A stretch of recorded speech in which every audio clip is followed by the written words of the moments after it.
ভারত রাষ্ট্র দল বেঁধে বাংলাদেশের বিরুদ্ধে লাগিছে। এর লক্ষ্য হাসিনাকে বা আওয়ামী লীগকে ক্ষমতা ফিরিয়ে নিয়ে আসা না, তার উদ্দেশ্য আরো গভীর। অনেকের মনে শঙ্কা কি হইতে যাইতেছে, পাঙ্গু সুশীলেরা কেউ কেউ কইতেছে আমরা নাকি যুদ্ধ বাধাই দিতেছি। যাই হোক, ওদের সাথে আলাপে আর না যাই, ভাবতে এমন আমি যাইয়া কয়ে আসছি ইন্ডিয়ান পলিটিশিয়ানদের আর মিডিয়াগুলোকে সারাক্ষণ বাংলাদেশের পন্দে আঙ্গুল দিতে। যাই হোক, আলাপে যাওয়ার আগে একটা ভালো ঘোষণা দিয়ে নিই।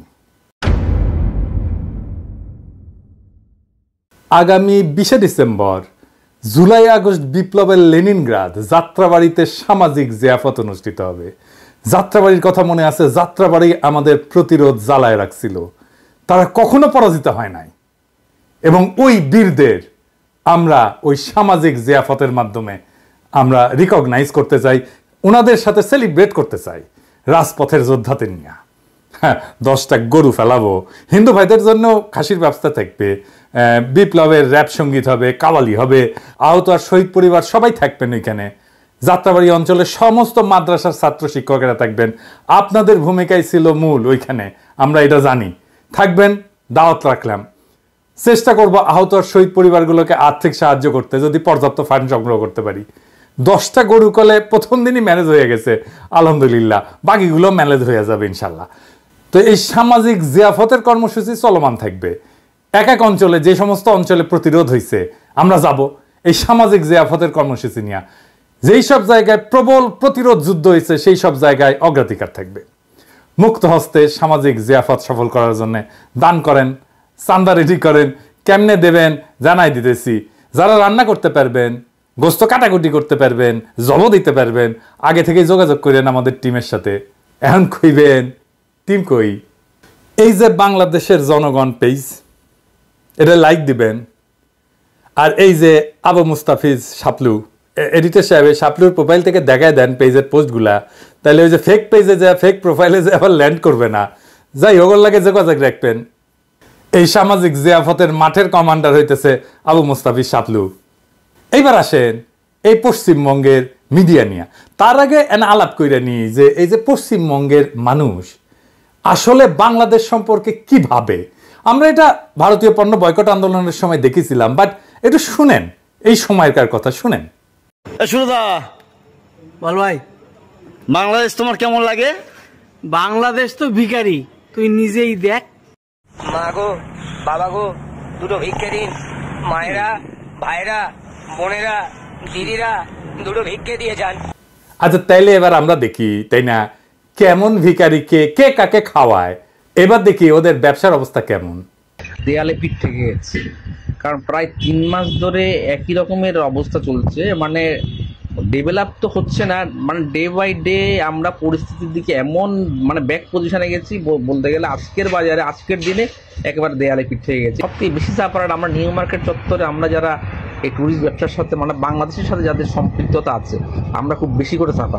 আগে হয়ে যেত 500-1000 হয়ে যেত, এখন 200-300 টাকা কামাতে অনেক মুশকিল হচ্ছে। আমরা চাই ওদের 5 দিন ভিসা দিন, তোরা আসবে তো আমরা খেতে পারবো। ওদের জন্য আমরা খেতে পারছি না ভালো। बांग्लादेश से आ रहा नहीं है तो थोड़ा हम लोग को परेशानी हो रहा है।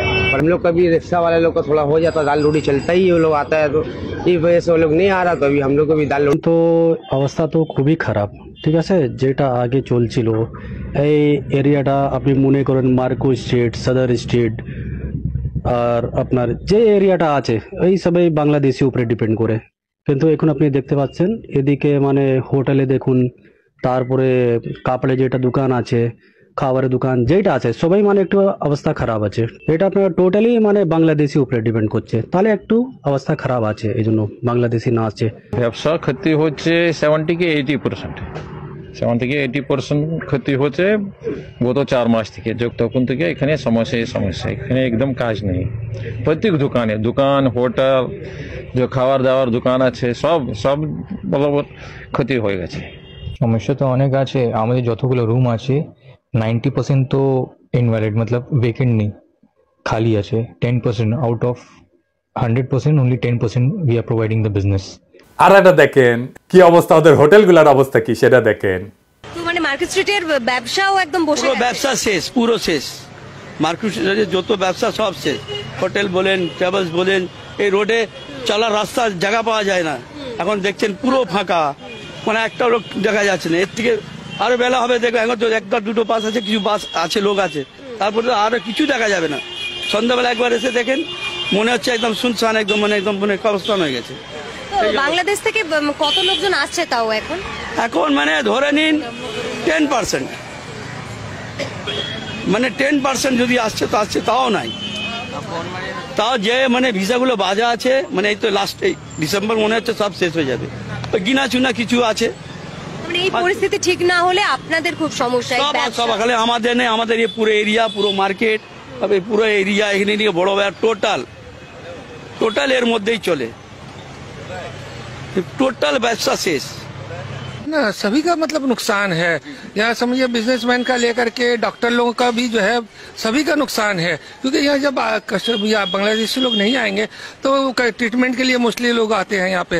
हाँ, अगर नहीं यहाँ पे ट्रीटमेंट होगा, नहीं डॉक्टर लोग देखेंगे तो फिर क्या है, उन लोगों को भी तो नुकसान है।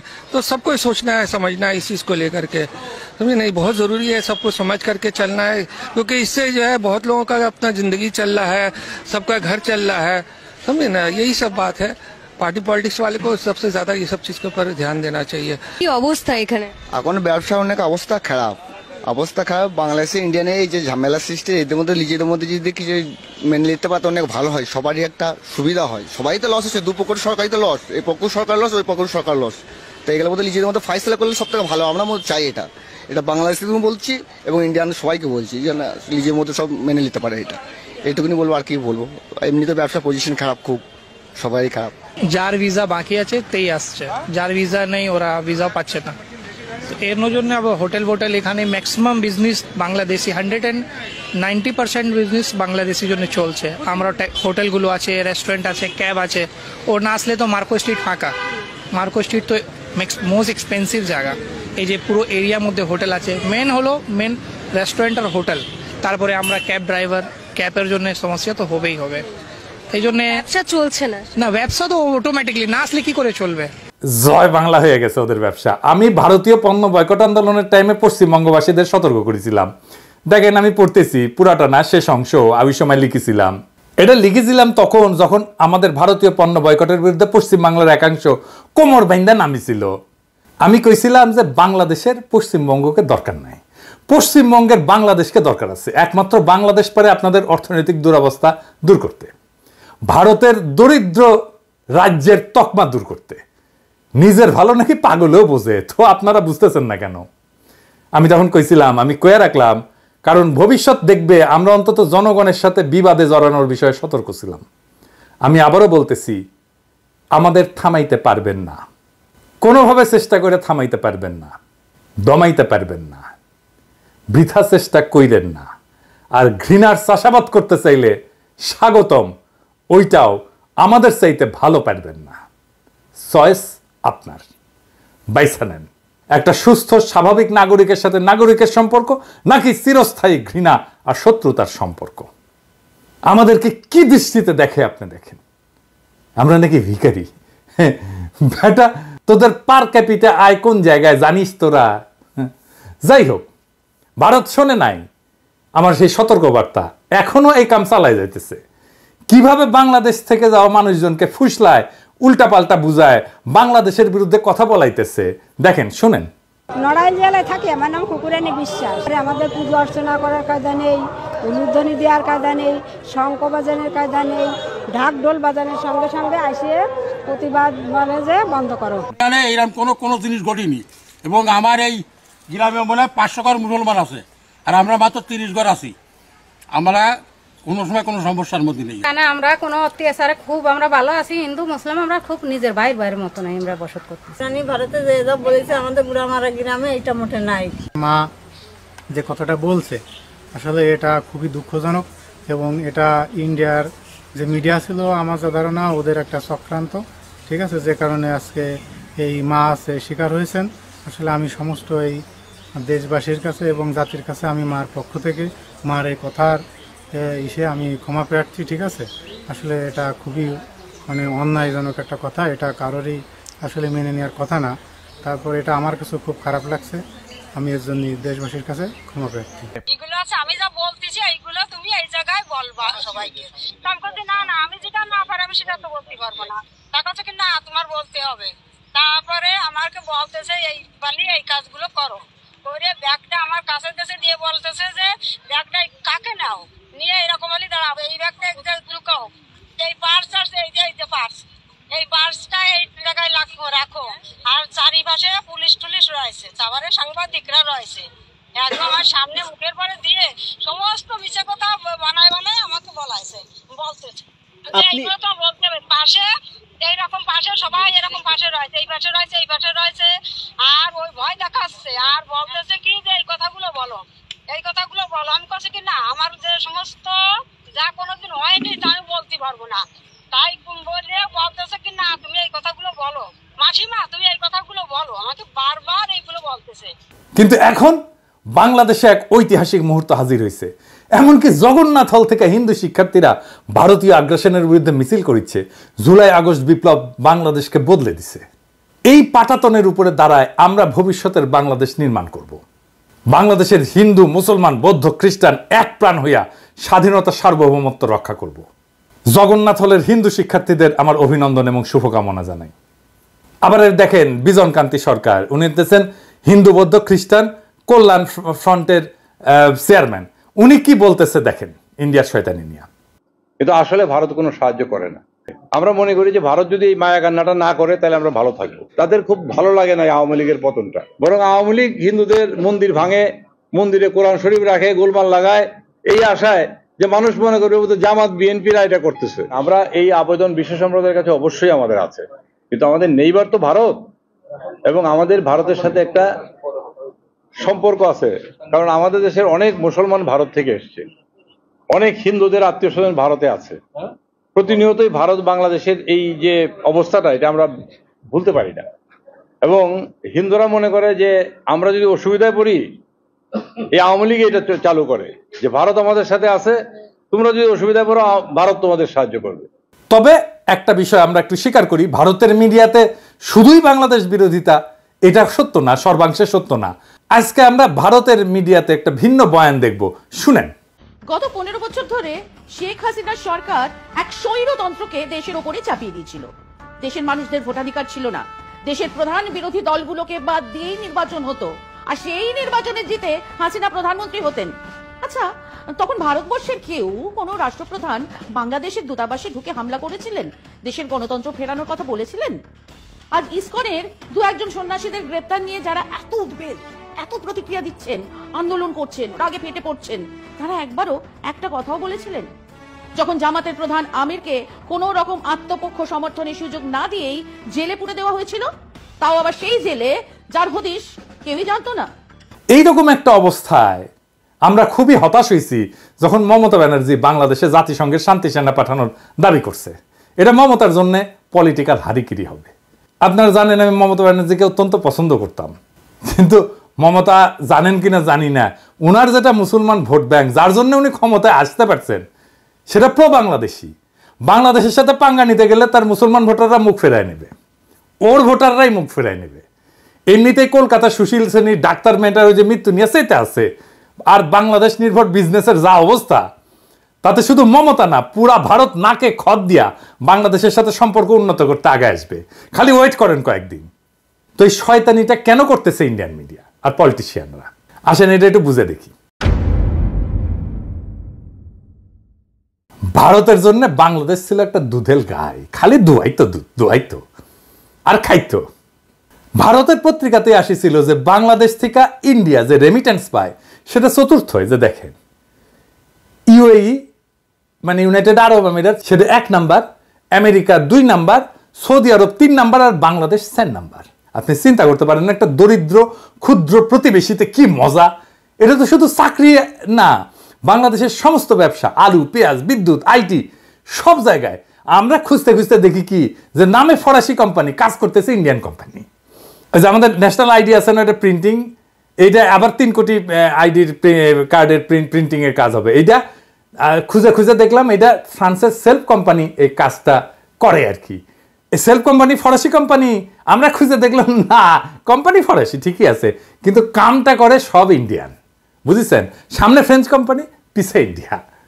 অথচ বাংলাদেশে অনেক কোম্পানি আছে, ন্যাশনাল আইডি কার্ডের মতো কার্ড মেলা তারা ছাপাইতে পারে অনেক কম দামে, অনেক যোগ্য। একটা কোম্পানি না, মেলা কোম্পানি আছে। মেট্রো রেলের ডিসপ্লেতে দেখেছেন না হিন্দি লেখা, নানা ওয়েবসাইটে টাকার বদলে রুপি লেখা, এগুলো দেখেছেন না? কারা করতো? ইন্ডিয়ানরা করতো। আমরা ভারতীয় পণ্য বয়কট আন্দোলনে যা বুঝলাম যে ইন্ডিয়া থেকে পেঁয়াজ আনার দরকারই নাই, তাও এমন একটা ধারণা তৈরি করা হয়েছে যে ইন্ডিয়ান পেঁয়াজ ছাড়া আমাদের খাওয়া হয় না। আদানিকে দেওয়া হইলো এমন বিদ্যুতের একতরফা কন্ট্রাক্ট যেটা আবার পায়রাকে দেওয়া হয় না। দেখেন কয়লার দাম বেশি, তার সাথে 15% সুদ, যেটা পায়রাতে নাই। আবার ইউনিট প্রতি কয়লার খরচাও বেশি। ইন্ডিয়ানদের ধারণা ওদের সাহায্য ছাড়া বাংলাদেশ টিকায় থাকতে পারবে না, উল্টা বাংলাদেশ ছাড়া ইন্ডিয়া টিকে থাকতে পারবে না, না খেয়ে মরবে। দেখেন না, দেখিচ্ছেন না, কান্নাকাটি শুরু হয়ে গেছে। তো এইটার জন্য কি করতে হবে? এই যে মধু পাইছিল, কি করতে হবে? হাসিনা ক্ষমতায় রাখো, কিছুই করতে হবে না। হাসিনা মাইরা কাইটা সাফা করে ফেলবে দেশের মানুষকে। তার বিরুদ্ধে যত রাজনৈতিক লড়াই হবে সারা দুনিয়া বলবে এরা জঙ্গি, এরা ইসলামী মৌলবাদী। এটা কাজ করতেছিল। কেন করতেছিল কয়া দিই, যদি ভুলে না যায়, কারণ পরিবর্তিত পরিস্থিতিতে জ্বালাই কইরা নেওয়া দরকার। আমেরিকা বুশের আমলে মুসলমানদের বিরুদ্ধে নিছিল একটা পলিসি, সন্ত্রাসের বিরুদ্ধে অনন্ত যুদ্ধের পরিকল্পনা, মানে সারা দুনিয়া মুসলমান পিটাবে। এইটা সে সারা দুনিয়া ছড়ায়। ইন্ডিয়া কয় আরে আমরা তো সেই 47 সাল থেকে কাশ্মীরে ইসলামী জঙ্গিদের বিরুদ্ধে ফাইট দিতেছি, হামাক নাও, আমি মারিচ্ছি মুসলমানদের। হাসিনা কয় আরে আমরা তো সেই 1971 সাল থেকে এই জঙ্গিদের বিরুদ্ধে ফাইট করিচ্ছি, হামাক নাও। এই যে দেখো না জামাত, ওই তো জঙ্গি। আমেরিকা কয় আসো, তুমি আসো, তাই তুমি তো ছোট, তোমার বড় ভাই ইন্ডিয়া দেখবে তোমাকে, ওর কথা মতো চইলো, আমার তো এত টাইম নাই। তো এভাবে শুরু হইল হাসিনা ইন্ডিয়ার সংসার। প্রথম ভাতারা ছিল কংগ্রেস, তারপর কংগ্রেস ক্ষমতার থেকে পাশায় লাথি দিয়া মোদি হটায় দিল, হাসিনা তালাক হইল। হ্যাঁ, কিন্তু ইদ্যৎকাল শেষ হওয়ার আগেই মোদির লগে নিকা বসলো। এটা দেশের মানুষ ঠিকই বুঝেছিল যে হাসিনার ঠিকানা হইতেছে মোদির বিছানা। এটা করে দেখান না কি কি স্লোগান দিছিল আমার ক্ষুদ্র ভ্রাতার ভগিনীরা, বিপ্লবী ছাত্র জনতা। শোনেন,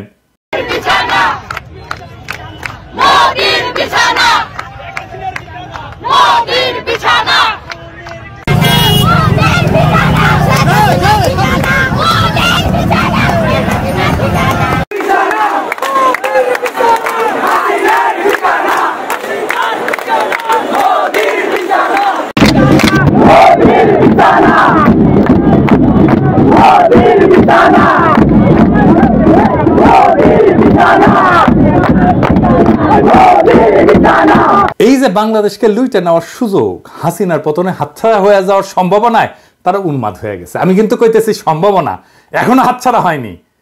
তারা জানে হাসিনা বা হাসিনার দলকে ফিরাইতে পারবে না ক্ষমতায়। তাহলে তারা কি চায় এটা বুঝলে আপনি ভারতের পুরা স্ট্র্যাটেজি বুঝবেন। কি সেটা? আসেন সেটা দেখি। বাংলাদেশে ভারতের স্ট্র্যাটেজিক অ্যাসেট কি, মানে যেগুলো দিয়ে ভারত খেলে আর কি। বাংলাদেশে কি? আওয়ামী লীগ তো বটেই, শুধু কি Awami League? Prothom Alo, Daily Star, CPB, Udichi, Chhayanaut, Mostofa Sarwar Farooki, Asif Nazrul, TIB. দেখেন এমন কি বিএনপির মধ্যেও তার স্ট্র্যাটেজিক অ্যাসেট আছে। বিএনপির মধ্যে ইন্ডিয়ার লোক আছে। বিএনপি 11 আগস্টে বলছে ক্ষমতায় গেলে ভারতের সাথে সম্পর্ক ভালো রাখতে। দেখেছেন? 2 ডিসেম্বর তারিখে বলছে মেজর হাফিজ কয়েকদিন আগে ভারতের সাথে বিএনপি সুসম্পর্ক চায়। আবার দেখেন 27 সেপ্টেম্বর বলছে বিএনপি ভারতের সাথে সম্পর্কের বরফ গলতে শুরু করছে। তো বরফ গলা শুরু করেছিল কখন? এটা 23 সেপ্টেম্বর ভারতীয় হাই কমিশনের সাথে আলাপের পরে। উঠি থেকে গরম আনিছে, তারপরে বরফ গলিচ্ছে। বুঝছাও? তো কি আলাপ হয়েছে? কিছু বলছে আমাদের? কইছে কয় নাই। ক্যাঙ্কা করে বরফ গলিচ্ছে। ইন্ডিয়ার সাথে বন্ধুত্ব মানে কি? মানে তো ট্রানজিট দিতে হবে, চাকরি দিতে হবে, পণ্য কিনতে হবে, চীনকে অ্যাক্সেস দেওয়া যাবে না। তবে চিকেন নেককে সুরক্ষিত রাখতে হবে, বিদ্যুৎ কিনতে হবে বেশি দামে, রোগী পাঠাতে হবে দলে দলে। আর বাংলাদেশকে স্বাধীন আত্মমর্যাদা সম্পন্ন জাতি হিসেবে মাথা তুলতে দাঁড়াইতে দেওয়া যাবে না। সীমান্তে একের পর এক বাংলাদেশিদের মাইরে টাঙায় রাখবে কাটাতারে। আর কি? পানি বন্ধ করে দিবে সব নদীর, আর বন্যার সময় পানি ছেড়ে ডুবে দিবে। এটার নামই ভারতের বন্ধুত্ব। আবার ইন্ডিয়ান মিডিয়াত বিএনপির মহাসচিব মির্জা ভাই আবার কি কইছে দেখেন, আমি পড়ে শোনাচ্ছি ওদের। এদিকে ভারতের সঙ্গে শুধু বিএনপির নয়, বাংলাদেশের সবারই একটা সম্পর্ক রাখা উচিত। আপনি রাখেন, অন্য সবাই দেখেন কেন? কারণ আবার কইছে, কারণ হচ্ছে তারা আমাদের সবচেয়ে বড় প্রতিবেশী। তো কি হয়েছে? আমাদের বহু ক্ষেত্রে ভারতের সঙ্গে বাণিজ্য আছে, তাই নাকি? কি কি আছে কইছে? খাদ্যশস্য, চাল, ডাল, আদা, মশলা আমরা ভারত থেকে আমদানি করে থাকি। হ্যাঁ মির্জা ভাই, পেঁয়াজটা বাদ পড়িছে, ওটা যুক্ত করে দিতেন। ভমা ভমা পেঁয়াজ। আদা কি ইন্ডিয়া থেকে আসে মির্জা ভাই? এই গায়ে নিয়ে দেশ চালাইবেন? আদা আসে মিয়ানমার থেকে। আপনার প্রিয় পত্রিকা প্রথম আলোর রিপোর্ট দেখেন, এডিটর সাহেব দেখে দেন, কুটি লিখেছে মিয়ানমার থেকে আসে। আদার মূল উৎস এখন মায়ানমার, আগে ছিল চীন। জি, আদা ইন্ডিয়া থেকে আসে না, আসলেও অল্প আসে আপনার হেসেলের জন্য। আপনার আবার ইন্ডিয়ান আদা তো পছন্দ, সেজন্য আপনার জন্য আনে আর কি, বুঝছাও? তো এই যে প্রথম আলো পত্রিকার জন্য কাইন্ডা যে বুক ভাসান মির্জা ভাই, পড়া লাগবি তো নাকি? হ্যাঁ, তো পড়েন না, আপনি পড়লে তো ভুলটা করিচ্ছিলেন না, না হলে আর্গুমেন্ট তৈরি করবেন কেমনে? হাঙ্কের মতো ইউটিউবার, 2 পয়সার ইউটিউবারদের কাছে ধরা খেবেন এভাবে। আবার দেখেন 8ই ডিসেম্বর বিএনপির অঙ্গ সংগঠন বলে প্রয়োজনে ভারতের বিরুদ্ধে সশস্ত্র প্রতিরোধ করবো। ওরে বাবা, নেতারা বলে এক কথা, বড় নেতারা বলে এক কথা, ছোটরা বলে আরেক কথা। বুঝি না আপনাদের পলিসি কি? আপনাদের পলিসি আগে ঠিক করেন, একটা পলিসি ঠিক করেন। 100টা পলিসি 100 জন কইলে তো মুশকিল, আমরা তো বুঝতে পারবো না, আমরা তো কম বুঝি, বুঝেন না, মুখ্য শিক্ষক মানুষ। একজন কইবেন বন্ধুত্ব আর একজন কইবেন সশস্ত্র সংগ্রাম, কোনটা ঠিক এটা কন আপনারা? বিএনপির লোকেরা কয় সশস্ত্র সংগ্রাম করবে, আর এই বিএনপির লোকেরা আমাকে কয় উগ্রবাদী। দেখেছেন? হ্যাঁ দেখেছেন কি অবস্থা? এই বিএনপি নাকি দেশ চালাবি। আচ্ছা, এবার আসেন জামাতের প্রসঙ্গে। আবার জামাতও বলে যে জামাত কখনো ভারত বিরোধী ছিল না। হ্যাঁ, আবার জামাত বলছে ভারতের বন্ধুত্ব চায়, কিন্তু ইন্ডিয়া কি কয়? জামাতের বন্ধুত্ব চায়, ইন্ডিয়া কইছে জামাতের সাথে ইন্ডিয়া কোনো সম্পর্ক করবে না। তাও হ্যাংলার মতো বারবার যাবি এটি। আর তার তো মর্যাদা সম্পন্ন রাজনৈতিক দল হইতে তো জীবনের মতো এই কথা বলার কথা না। আচ্ছা, এটা বলেন, জামাত ইসলামের ভাইয়েরা বলেন, আপনাকে যদি জিজ্ঞেসই করে ভারতের সাথে বন্ধুত্ব চান কি, আপনি তো কইবেন, ডিপ্লোম্যাটিক্যালি কইবেন আমরা সব দেশের সাথে বন্ধুত্ব চাই, কারোর সাথে শত্রুতা চাই না, কইলেই তো হয়। আলাদা করে ভারতের কথা কইয়া লাগে কেন আপনাদের? তার মানে বিএনপি যদি ক্ষমতায় আসে তাহলে সব অ্যারেঞ্জমেন্ট ইন্ডিয়ার সাথে বরাবর থাকবি। ইন্ডিয়ার ভয় হচ্ছে যদি নির্বাচন দেরি হয় তাহলে 2টা ঘটনা ঘটবি। রাষ্ট্রীয় প্রতিষ্ঠানগুলোতে সংস্কার হবে, কিছুটা শক্তিশালী হবে, প্রতিষ্ঠানগুলোটা শক্তিশালী হবে। বিএনপি কলে দ্রুত জনপ্রিয়তা হারিতেছে, বিভিন্ন জায়গায় যা দখল টকল হচ্ছে না, এগুলা কিন্তু বিএনপির কোনো প্রেস্টিজ থাকিচ্ছে না। এটা বিএনপির নেতারা জানে কিনা জানি না, কয়া রাখলাম, আগে থেকে সতর্ক করে দিলাম, দ্রুত অজনপ্রিয় হইতেছে। তারপরে শিক্ষা প্রতিষ্ঠানগুলোতে আপনাদের তো ছাত্র দলের কোনো পজিশন নাই। আওয়ামী লীগের প্রস্থানে যে রাজনৈতিক শূন্যতা তৈরি হয়েছে, সেই স্থানে যদি নতুন কোনো রাজনৈতিক শক্তি দখল করে নেয় তাহলে তো ইন্ডিয়ার সারা। কারণ ইন্ডিয়া জানে নতুন রাজনৈতিক শক্তি প্রবল ইন্ডিয়া বিরোধী হবে, তাই তার কাজ হচ্ছে প্রফেসর ইউনূসকে এই প্রচারণা দিয়া, হিন্দু নির্যাতন, অমুক তমুক দিয়া তার ব্যস্ত করে ভয় পাওয়া দেওয়া, যেন উনি তাড়াতাড়ি নির্বাচন দিয়া চলে যান। আর এটা কাজ হইতেছে কলে। প্রফেসর ইউনূসের শিক্ষা উপদেষ্টা কইছে 1 বছরের মধ্যে নির্বাচন হবে। এরপরে আবার সবাই হাউকাউ করে উঠছে, না না না না, এটা ব্যক্তিগত মতামত, অপূর্ব জাহাঙ্গীর এটা উনারে কইয়া দিছে ইন্ডিয়া। আমি কইলাম উনারে কইয়া দিছে ইন্ডিয়া। হাসিনার উন্নয়নের গল্প শুনাইতো উনি লিখেছিল, ভুলে যায় না? এটা সাহেব দেখান উনি কেমনে হাসিনারে তেলাইতো, দেখেছেন উন্নয়নের গল্প? এগুলো কাইনে তো বানাইছেন সব উপদেষ্টা, সব সফট বাকশালী করে উপদেষ্টা বানাইছেন আপনারা। দ্রুত নির্বাচন না হইলে, নতুন রাজনৈতিক শক্তি উত্থিত হইলে বাংলাদেশে ভারতীয় সমস্ত ইন্টারেস্ট জয় বাংলা হয়ে যাবে। এইটা ইন্ডিয়া সর্বশক্তি দিয়ে বাধা দেওয়ার চেষ্টা করতেছে। সে চাইতেছে দ্রুত নির্বাচন। এইটাই এত ভারতীয় ক্যাম্পেইনের মূলে, আর কিচ্ছু না। নির্বাচনের ঘোষণা আসবে, ভারতীয় সব ক্যাম্পেইন থেমে যাবে, আপনি লিখে নিন। এইবার প্রফেসর ইউনূসকে কই, এই যে ডিসইনফরমেশন ক্যাম্পেইন, মেটার সাথে বসছেন দেখলাম, এইটা থেকে আপনার সরকারকে যারা রক্ষা করতে পারত তারা তো নিষ্ক্রিয় হয়ে গেছে। 2 মাসে সিচুয়েশন পাল্টায় দেওয়া যায়। দেশের মানুষ জানে বন্দুকের গুল্লি মিস হইতে পারে, এই বান্দার পরিকল্পনা মিস হবে না। অনেক পরিকল্পনা দিচ্ছে, আপনার চোখে পড়ছে কিনা জানি না, কিন্তু এই মিডিয়া ক্যাম্পেইন ইউটিউবে এপিসোড কইরা বলার বিষয় না, অন্যগুলো ইউটিউবে এপিসোড কইরা কইছি। বলে দিলে তো ইন্ডিয়া পদ্ধতি পাল্টাই দেবে, তাই না? তাই এটা শুধু আপনারে কইতে হবে, আপনারে চাইতে হবে সাহায্য, আমরা বাহিনী নিয়ে ঝাঁপায় পড়ব। আমি আবারও বলি, আপনি এবং একমাত্র আপনি চাইলেই সাহায্য করব, বান্দা হাজির থাকবে। বিপ্লব করছি যেটুকুই ভূমিকার থাকুক করছি তো, রাখছি তো, অল্প হোক কম হোক বেশি হোক। বেকার খাটছি অনেক, অনেক কিছু স্যাক্রিফাইস করে এই কাজগুলো করি, তার খাটবো না তো বেগার। কারণ আপনার সরকার চরমভাবে বিপ্লবের শক্তিকে উপেক্ষা করছেন। আমেরিকা গেলেন, একবার কনক সারোয়ার আর ইলিয়াসের ডেকে ধন্যবাদ দিতে পারতেন না? দেন নাই তো। অনেকের সাথে দেখা করেছেন, এই দুইটা মানুষের সাথে একটু দেখা করতে পারতেন না? ডাকলেই চলে আসতো, ওদের ভূমিকা কি কম? যারা ফ্যাসিবাদের আমলে বিকল্প মিডিয়ার দায়িত্ব পালন করলো তাদের সামান্য রিকগনিশন দেন নাই।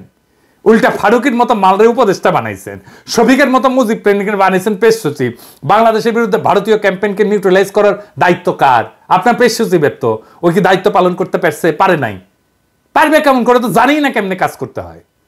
ওর তো আগে একটা মিডিয়া স্ট্র্যাটেজি তৈরি করা উচিত ছিল, করিছে? করে নাই। আপনার তো এই জেনজেডের সাথে একটা কানেকশন তৈরি করা উচিত ছিল না? সেটা কে করে দিবে? প্রেস সচিবই তো করে দিবে। প্রেস রিলিজ দেওয়া কি মিডিয়া স্ট্র্যাটেজি নাকি? আর ওই যে সাংবাদিকদের সাথে কথা বলা, এটা মিডিয়া স্ট্র্যাটেজি নাকি? এটা তো না, মিডিয়া স্ট্র্যাটেজি অন্য জিনিস। ওই জানেই না ক্যাঙ্কা করে মিডিয়া স্ট্র্যাটেজি তৈরি করা লাগে। আমি আর একটা এপিসোড করবো নি ওই মিডিয়া স্ট্র্যাটেজি ক্যাঙ্কা করে তৈরি করতে হয়, কি কি মিডিয়া স্ট্র্যাটেজি করা যেতে পারতো করুম নি আর একটা পরে। তবে আপনি এই ইন্ডিয়ান ডিসইনফরমেশন এটারে ফাইট দেওয়ার জন্যে যা যা করা দরকার আমরা 2 মাসে আপনার পরিস্থিতি চেঞ্জ করে দেব, কথা দিলাম। আওয়াজ দিবেন, আমরা আসব। কন্ডিশন একটাই, আপনাকে প্রফেসর ইউনূস আপনাকে সাহায্য চাইতে হবে।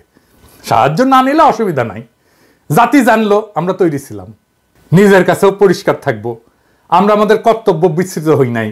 পরিকল্পনা তৈরি আছে, আপনার কাছের লোক আমাদের কাছে চাইছে, তৈরি করে রেখে দিছি, কিন্তু আপনাকে চাইতে হবে। না চাইলে দেব না।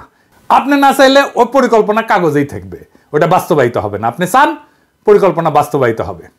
এরপরে দেখবেন বিপ্লবকে কিভাবে রক্ষা করতে হয়, ইন্ডিয়ারে কিভাবে দৌড়ের উপরে রাখতে হয়, ওই কাম আমরা খুব ভালো পারি। ইনকিলাব জিন্দাবাদ।